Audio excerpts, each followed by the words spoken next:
ನಮಸ್ಕಾರ ಗೆಳೆಯರೆ. ಈ ದಿನದ ಕಥೆಯ ಹೆಸರು ಚಂದ್ರನಿಗೆ ಶಾಪ. ಈ ಕತೆ ಎಷ್ಟೋ ಜನಕ್ಕೆ ಗೊತ್ತಿರೋದು, ಆದರೂ ಕೂಡ ಮತ್ತೊಂದು ಸಾರಿ ನಾವು ಈ ಕಥೆಯನ್ನು ಅವಲೋಕಿಸೋಣ. ನಿಮಗೆಲ್ಲ ಗೊತ್ತು ಗೆಳೆಯರೆ, ಗಣೇಶನ ಆಕೃತಿಯೇ ವಿಚಿತ್ರ.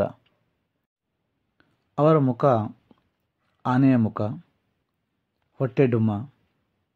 ಅವರ ವಾಹನ ಇಲಿರಾಯ. ಹೀಗಿದ್ದಾಗ ಒಂದು ಸರಿ ನಮ್ಮ ಗಣೇಶ ಇಲಿ ಮೇಲೆ ಕೂತ್ಕೊಂಡು ಸಂಚಾರ ಮಾಡ್ತಾ ಚಂದ್ರಲೋಕಕ್ಕೆ ಬರ್ತಾರೆ. ಚಂದ್ರನು ಸರ್ವಾಂಗ ಸುಂದರ. ಅವನಿಗೆ ತನ್ನ ಸೌಂದರ್ಯದ ಬಗ್ಗೆ ಅಪಾರವಾದ ಮಮತೆ. ನನ್ನಂಥ ಸುಂದರ ಈ ಪ್ರಪಂಚದಲ್ಲೇ ಯಾರೂ ಇಲ್ಲ ಅಂತ ಅನ್ಕೊತಾ ಇರ್ತಾರೆ. ಈ ವಿಕಟ ರೂಪನಾದ ಗಣಪನನ್ನು ನೋಡಿ ಅವರಿಗೆ ಅಪಹಾಸ್ಯ ಮಾಡ್ತಾರೆ, ಜೋರ ನಕ್ಬಿಡ್ತಾರೆ. ಗಣಪನಿಗೆ ಅಪಮಾನ ಆಗ್ಬಿಡುತ್ತೆ. ಚಂದ್ರನ ಹೀಗೆ ಶಾಪ ನೀಡ್ತಾರೆ, ಎಲೆ ಚಂದ್ರ, ನೀನು ಸೌಂದರ್ಯ ಮದದಿಂದ ಬೀಗ್ತಿದ್ದೀಯಾ? ಮೂರ್ಖ, ಅದಕ್ಕೆ ತಕ್ಕ ಫಲವನ್ನು ಅನುಭವಿಸು. ನಿನ್ನ ಎಲ್ಲ ಗರ್ವ ಅಜ್ಞಾನಕ್ಕೆ ಈ ನಿನ್ನ ಸೌಂದರ್ಯವೇ ಕಾರಣ. ಈ ಸೌಂದರ್ಯ ಕುಂದು ಹೋಗಲಿ. ಭಾದ್ರಪದ ಶುದ್ಧ ಚೌತಿಯೆಂದು ನಿನ್ನನ್ನು ನೋಡುವವರು ಅಪವಾದಕ್ಕೆ ಗುರಿಯಾಗಲಿ ಅಂತ ಶಪಿಸ್ತಾನೆ. ಈ ಶಾಪಗ್ರಸ್ತನಾದ ಕೂಡಲೇ ಚಂದ್ರ ಅಹಂಕಾರ ಇಳಿದು ಹೋಗ್ಬಿಡುತ್ತೆ. ಅವನಿಗೆ ತನ್ನ ತಪ್ಪಿನ ಅರಿವಾಗುತ್ತದೆ.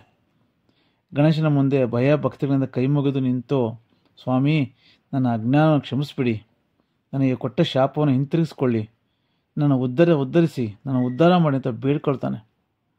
ಆಗ ಗಣೇಶ ಬಗ್ಗೋದೇ ಇಲ್ಲ.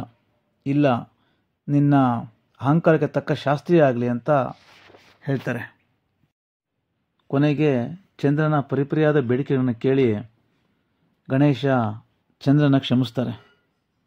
ಹೇಳ್ತಾರೆ, ಚೌತಿಯ ದಿನ ನಿನ್ನನ್ನು ನೋಡಿ ಯಾರ್ಯಾರು ಅಪವಾದ ಗುರಿಯಾಗ್ತಾರೋ, ಶುದ್ಧ ಬಿದಿಗೆ ದಿನ ನನ್ನ ದರ್ಶನ ಮಾಡಿ ಶಮಂತಕ ಮಣಿ ಕಥೆಯನ್ನು ಕೇಳಿದರೆ ಅಂಥವರು ಈ ಅಪವಾದದಿಂದ ಮುಕ್ತರಾಗ್ತಾರೆ ಅಂತ ಹೇಳ್ತಾರೆ. ಗೊತ್ತಾಯ್ತಲ್ಲ ಗೆಳೆಯರೆ, ಯಾಕೆ ಗಣೇಶ ಚಂದ್ರನ ಶಾಪ ಕೊಟ್ಟನೋದು, ಹಾಗೂ ಅದಕ್ಕೆ ಪರಿಹಾರನೂ ಕೂಡ ಇಲ್ಲಿ ಸೂಚಿಸಿದ್ದಾರೆ. ನಾವು ಗಣಪತಿ ಹಬ್ಬ, ಗಣೇಶ ಚೌತಿ ಎಂದು ಎಷ್ಟೋ ಹಾಡುಗಳನ್ನು ಕೇಳಿರ್ತೀವಿ, ಗಣೇಶನ ಹಾಡುಗಳನ್ನು. ಅದರಲ್ಲಿ ಈ ಚಂದ್ರನ ಬಗ್ಗೆ ಕೂಡ ಒಂದು ಉಲ್ಲೇಖ ಬಂದೇ ಬರುತ್ತೆ. ನೀವು ಕೂಡ ಈ ಹಾಡನ್ನು ಕೇಳಿದರೆ ಕಮೆಂಟಲ್ಲಿ ಹಾಕೋದನ್ನು ಮರಿಬೇಡಿ. ಹಾಗೂ ನಿಮ್ಮ ಸ್ನೇಹಿತರಿಗೂ ಈ ಕಥೆಯನ್ನು ಹೇಳಿ. ಥ್ಯಾಂಕ್ ಯು ಗೆಳೆಯರೆ.